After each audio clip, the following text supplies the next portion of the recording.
day after do ataque tresloucado de Roberto Jefferson contra policiais, é o assunto de hoje. Ô, Nego, só para eu atualizar meu caderninho aqui, o Roberto Jefferson hoje é aliado de quem? E inimigo de quem? Bom dia.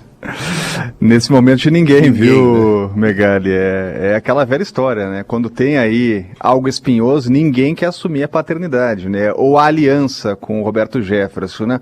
Aliás, o Roberto Jefferson já foi aliado de muita gente, já passou por diversos governos, né? Ele tem uma história, uma ficha corrida longa aqui, mas obviamente ele estava no barco aí do presidente Jair Bolsonaro, né? Que tratou de se distanciar dele em função de toda a repercussão negativa. Agora, Megali, o caso, ele tem aí uma repercussão que é imediata no Congresso Nacional.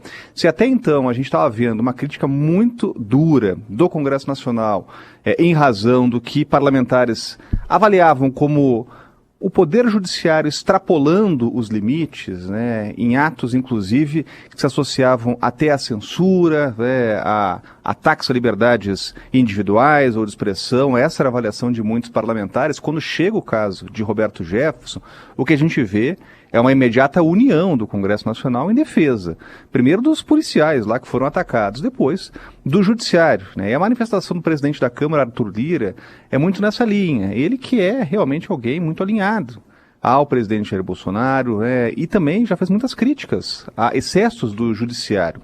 E ele fala que o Brasil está estarrecido aí, ou assistiu estarrecido a esses fatos, e em nome da Câmara ele repudia toda ação violenta, armada ou com palavras que ponham em risco as instituições, né?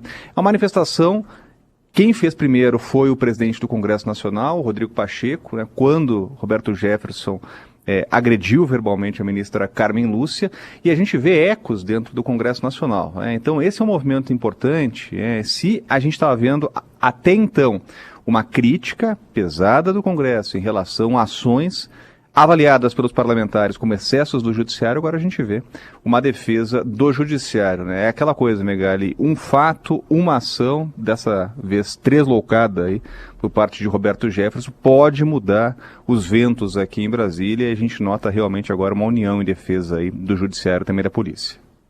Olha, tomara que apareça um grande biógrafo aí para escrever a história do Roberto Jefferson, porque a história do Roberto Jefferson é, de certa maneira, a história da política brasileira.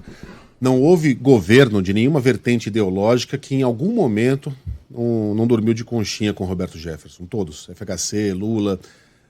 A Dilma só não fez isso porque o Jefferson já era uma pessoa não grata depois que jogou tudo no ventilador na época do mensalão. Fernando Collor e agora Bolsonaro. E houve episódios curiosíssimos, né, Orengo? Você lembrava que o Jefferson tinha lançado um CD como cantor? Sim, ele morava num prédio aqui Cantava num apartamento funcional, e aí a imprensa fazia a famosa portaria, né? Por quê? Porque ele era o pivô do escândalo do mensalão. Aí o que ele fazia lá do alto da sacada, não tinha sacada, mas era da janela dele, ele ficava cantando lá, uma espécie de tenor, fazia aula de canto. Ele gostava de cantar My Way do Frank Sinatra. Pois é.